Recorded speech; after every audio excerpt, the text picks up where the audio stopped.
Hey guys, Tyler Berger here with Bass Fishing HQ, and today I want to talk about how do you go about fishing a new lure, or maybe not even that. How do you start fishing a lure that you don't have a lot of confidence in? Today I'm out here and I'm actually trying to get more confidence and learn how to fish glide baits, especially these little bit bigger glide baits, better. I've caught fish on glide baits before, but I don't really know the intricacies of everything that I need to know to really be effective with a glide bait. And I get a lot of comments on YouTube of guys who say, I don't really have a lot of confidence in that lure. You know, maybe it's the lure that I'm talking about that day or whatever it may be, or they say, I can't catch them on this lure, whatever it may be. So that, guys, that's why I want to make this quick video on telling you how to gain confidence in fishing a new lure and how do you exactly go about fishing a new lure. And guys, the first thing I want to tell you is set yourself up for success, okay? And what I mean by that is I would suggest if you're fishing a new lure for the first time or you're trying to gain confidence in a lure, go to a pond. Go to somewhere that has a lot of fish in it.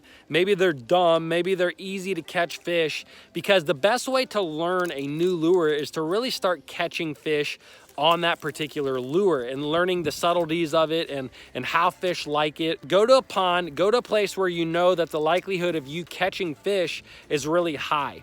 The other thing is guys, make sure that the weather conditions that you're facing that day when you're trying to learn that lure are actually conducive to you catching fish on that lure. For instance, a chatterbait doesn't work the best on really still days. You know, if it's really bright sunshine and still, it's hot, a chatterbait is not typically going to work well on those days, but a chatterbait does work well on windy days or on cloudy and windy days. So go try to learn a chatterbait on a day where it's cloudy and it's windy, something where the likelihood of you catching a fish on that bait is a lot higher. I can't tell you how important that is, so that you don't just go to a lake or a pond. You're fishing a lure that you're trying to learn on kind of a bad day for it, and then you don't catch any fish and you get upset because you don't catch any fish. So make sure you're fishing on a day where it's conducive to actually catching fish on that lure. And guys, if you don't know what the exact weather conditions are that you need to fish for a lure, just do a little bit of YouTube or Google searching, and you're going to be able to come across guys that say, hey man, fish this lure on this particular type of day. For instance, I know that it's best to throw a glide bait like the one I have here on sunny days with some windy conditions and clear water. And guess what? Today we got a good chop on the water.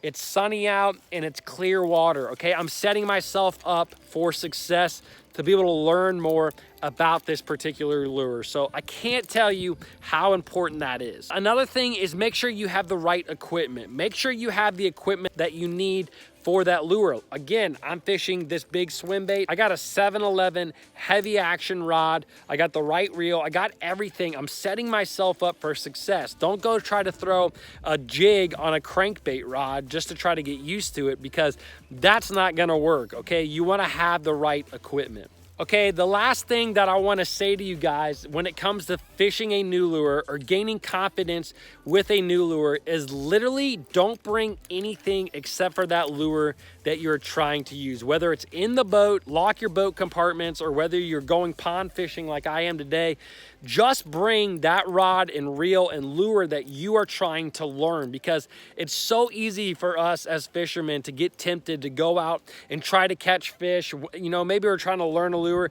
For instance, if I don't get bit on this in a half hour, I might get bored, go pick up a jig or a Texas rig, something I like to fish, and start fishing it and catching fish, but now I haven't really learned anything. So make sure you bring just that lure that's gonna help you to kind of stay focused and help you to learn all the intricacies about that particular lure. All right, guys, so I hope you understand what I mean by setting yourself up for success when it comes to learning a new lure and only bringing that one rod and reel. Guys, I think if you do this, it's really gonna allow you to start learning lures the best way. You're gonna be able to catch some fish on that lure, gain confidence in it, and then you're gonna be able to continue to do that with more and more lures. So guys, I hope you enjoyed this video. If you did, give it a like, give it a thumbs up, comment below, subscribe to the channel, and I'll see you guys in the next video.